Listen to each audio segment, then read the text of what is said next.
અને હવે વાત કરીએ બનાસકાંઠાના ખેડૂતો વિશે, જ્યાં ગલ્ફ દેશો વચ્ચે ચાલતા યુદ્ધનો ઘેરો પ્રહાર હવે ખેતર સુધી પહોંચી રહ્યો છે। આપણે કહી દઈએ કે ગલ્ફ દેશમાં ચાલતા યુદ્ધની અસર બનાસકાંઠાના ખેડૂતો પર જોવા મળી છે।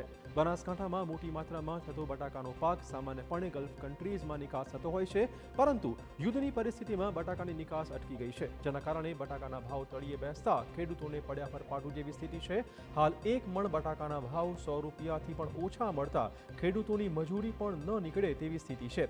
હાલ માર્કેટમાં બટાકાની માંગણી સામે તેનો જથ્થો પુષ્કળ માત્રામાં વધી ગયો છે, જેના કારણે વેપારીઓ અને ખેડૂતો પર ચિંતાનું આપ ફાટ્યું છે। મોટાભાગે વેપારીઓ બટાકા ખરીદીને તેને કોલ્ડ સ્ટોરેજમાં સંગ્રહિત કરતા હોય છે, પરંતુ બટાકાના ભાવ ગગડતા વેપારીઓને પણ ભારે નુકસાન પહોંચી રહ્યું છે। ત્યારે સરકાર ખેડૂતોને સહાય કરે તેવી તેઓની માંગણી છે।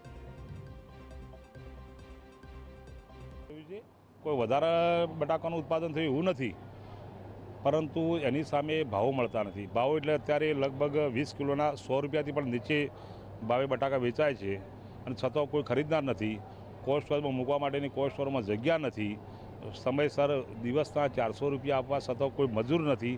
આ બધી પરિસ્થિતિના કારણે ખેડૂત બહુ જ ચિંતિત છે, બહુ વિમાસણમાં છે।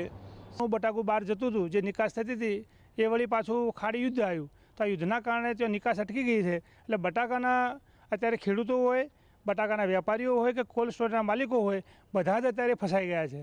હવે અત્યારે ખેડૂતના હાથમાં પૈસા ના આવે તો આવનારી સિઝનમાં ખેડૂત શું કરશે? સતત આખા વર્ષથી જ ખેડૂતો પરેશાન હતા, અને એમાં છેલ્લે પડતા ઉપર પાટું આ યુદ્ધના કારણે વધુ મુશ્કેલી ઊભી થઈ। એટલે સરકારને વિનંતી કરીએ કે આ ખેડૂતોને ઊભા કરવા માટે કંઈક ને કંઈક વિચારી અને કોઈ પણ રીતે ખેડૂતોના હાથમાં પૈસા આવે તો ખેડૂત બેઠો થશે।